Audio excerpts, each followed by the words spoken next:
গত রোববার ডান্ডিতে অনুষ্ঠিত হয় এক পিঠা উৎসব। ডান্ডি বাংলাদেশ অ্যাসোসিয়েশনের উদ্যোগে আয়োজিত স্কটল্যান্ডে এটি ছিল প্রথমবারের মতো কোনো আয়োজন। আমাদের স্কটল্যান্ড প্রতিনিধি পাঠানো রিপোর্টে দেখুন বিস্তারিত। প্রথমবারের মতো স্কটল্যান্ডে আয়োজিত হলো ব্যতিক্রমধর্মী আয়োজন পিঠা উৎসব। বাংলাদেশ অ্যাসোসিয়েশন ডান্ডি গত রোববার স্থানীয় ক্রেগব্যাংক কমিউনিটি সেন্টারে দিনব্যাপী এই উৎসবের আয়োজন করে।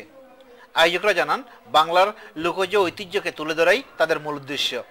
পিঠা উৎসবটা মেনলি করার কারণ হয়েছে যে আমাদের যে প্রেজেন্ট যে নিউ জেনারেশন যারা আছে তাদের বাচ্চারা যারা তারা যাতে জানতে পারে যে আমরা এটা একটা বাংলাদেশি বেঙ্গলি ট্রেডিশন।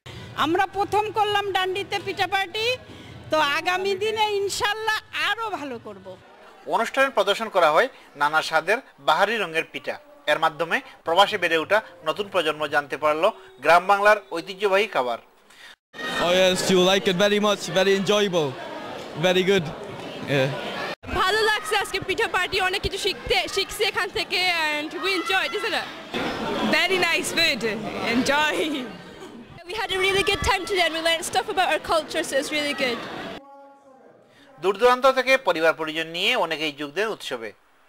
আমি এডিনবরা থেকে এসেছি, আমরা পিঠা উৎসব ডান্ডিত, তো খুব এনজয় করছি, খুব সুন্দর।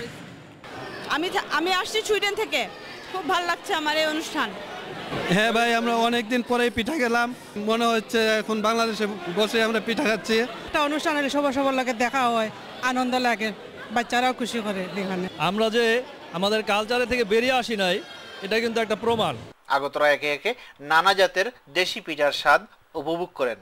সবচেয়ে ভালো হয়েছে লাড্ডু, নারকেলের পিঠা আছে, সবচেয়ে সুন্দর হচ্ছে নকশি পিঠা, যেটা আমরা সাজ পিঠা সবচেয়ে মজা হয়েছে। এটা শিশু কিশোরদের অংশগ্রহণে আকর্ষণীয় মিউজিক্যাল চেয়ার প্রতিযোগিতা অনুষ্ঠিত হয়। প্রতিযোগিতায় অংশগ্রহণকারীদের মধ্যে পুরস্কার বিতরণ করেন অ্যাসোসিয়েশনের নেতৃবৃন্দ। ভবিষ্যতে এ ধরনের আয়োজনে সকলের সহযোগিতা কামনা করা হয়।